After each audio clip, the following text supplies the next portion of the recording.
What is your why? What is your gift? Are you an artist? Are you the talent that can produce something no one else produces as a skill or a product or a service or some impact?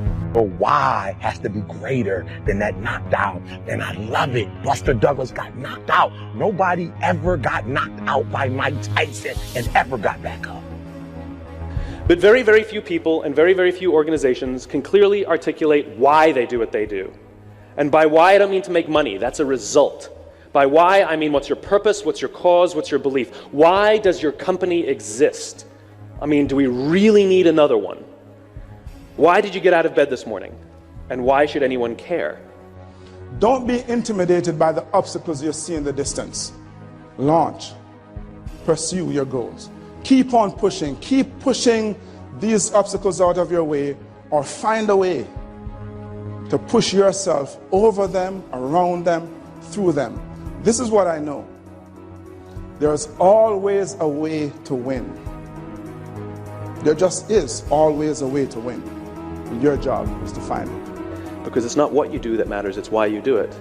And what you do serves as the tangible proof of what you believe. It's one, you have to have clarity of why.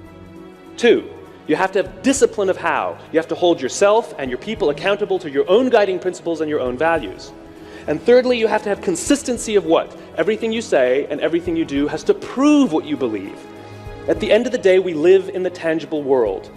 At the end of the day, the only way people will know what you believe is if you say and do the things you actually believe. This is the concept behind authenticity. People are always telling us people prefer to vote for the authentic candidate. They prefer to buy from the authentic brand.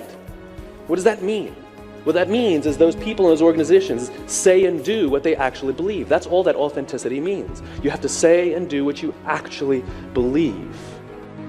Don't allow the experts, you know those people in your lives who seem to think they know what it is you can or cannot do and see it as their job to tell you?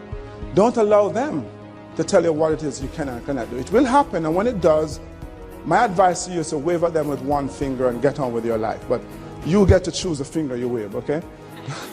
Or at least take solace in the words of Rudyard Kipling, who was far more polished than I was, when he says, small-minded people will always try to belittle your dreams, but the truly great ones will make you feel like you too can be great. And this morning I'm here to tell you, yes, absolutely, you too can be great. Discovering your why is just the beginning. In order to enjoy all the benefits of having a clearly articulated why, you'll need to have the courage and discipline to use it. Like Thomas Edison said, vision without execution is hallucination. There is an ideal order for implementing your why, though sometimes reality does get in the way, and it all starts with you. Our natural tendency is to start with the tangible. We define our value by what we do. So it takes practice to start with why. Like riding a bicycle, at first we're unsure, unsteady. We're in our heads thinking about all the things we need to do, pedal fast, keep enough speed so we don't fall over. We have to really concentrate. We may even fall over, even scrape our knees, but we get back on the bike and try again. And eventually, it becomes natural. Starting with why is no different. At first, it feels awkward. It may not even work. But with practice, it will become so natural that you won't even be able to imagine a time when you couldn't do it. Just like riding a bicycle. In time, your why will act as a filter for many of the decisions and choices you make. It becomes a tool to help you find a job or seize an opportunity in which you're more likely to succeed. It removes a lot of the guessing. Here's a metaphor to show you what I mean. It's called the celery test. We're constantly asking people for their advice on what to do or how to do it. It's like going to a dinner party and somebody says, "Do you know what you need? You need M&Ms. We've done so well with M&Ms, you've got to use M&Ms." Somebody else says to us, "Rice milk. In this economy, you have to use rice milk." Someone else says to us, "Kit Kats. You have to use Kit Kats." And somebody else says to you, "It's all about celery." We go to the supermarket with all this good advice from all these smart people with brilliant case studies, And we buy everything. We buy Kit Kats and M&Ms, celery and rice milk. There's a lot of time we spend at the supermarket and a lot of money we spend at the supermarket. And when we get to the checkout lane, we're standing there with all these products in our hands and no one can see what we believe because we bought everything. But let's imagine we know our why. Let's imagine our why is to always be healthy and only do things that protect the health of our bodies. Now, which products do we buy? Given all the same advice from all the same smart people, this time we only buy celery and we only buy rice milk. They're the only two that make sense. We spend less time and less money at the supermarket. And when we're standing there in line with only celery and only rice milk, now people can see what we believe. Somebody walking past can say, hey, I can see that you're healthy, so am I. You just attracted an opportunity or a referral or a friend simply by saying and doing the things that you believe. And the best part is it's scalable. As soon as I said the why, you knew exactly which products we were going to buy. This means the more you can articulate your why, the more others will know what you stand for and will be able to help you make the right decisions. From now on, you will work to ensure everything you do is a good fit.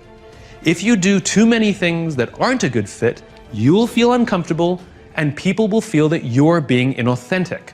On the other hand, when you start with why, your ability to stand out, find support, and work to all your natural strengths will flourish.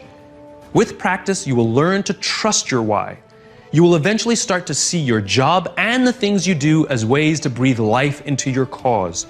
And the better you get at it, the more you will feel that your life and everything you do has purpose. The best way to implement your why is to work at it slowly. You don't have to do all the tips we suggest. What is important is that you pick up to 3 and commit to practicing and using them now. Luck is where preparation meets opportunity, somebody said. But it's not just trite cliche. It makes sense. I think that's a great way of, like it's because you never get to call yourself, I don't know, you do what you do and be good at what you do, know what you love doing and just keep doing it. Yeah. And if you die and nobody ever comes along and says, here's $5 for doing that, then you were incredibly unlucky. But you weren't stupid. You weren't a loser. So you were doing what you love to do. And we all know people who are way more lucky than talented. But it never lasts. I mean, it doesn't pay off. Right. You can't just have people shower you with opportunity if you're not working hard. My dreams are first every day, then my wife, then my kids. I can take care of my wife and my kids now. Would you agree? I abandoned this. This is the fuel for who I am. I abandon this dream, and then I can't take care of them. And then I'm going to tell them what? It's all right that you didn't win. No, it's not all right if you don't win. You need to win. How many of you need to win more? Okay?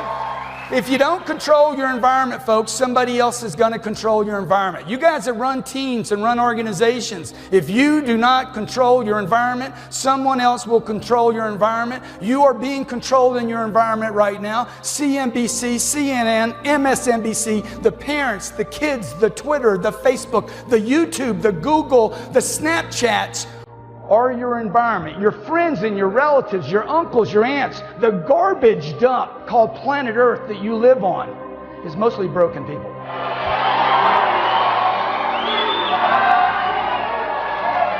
If you don't control your environment, it starts with me.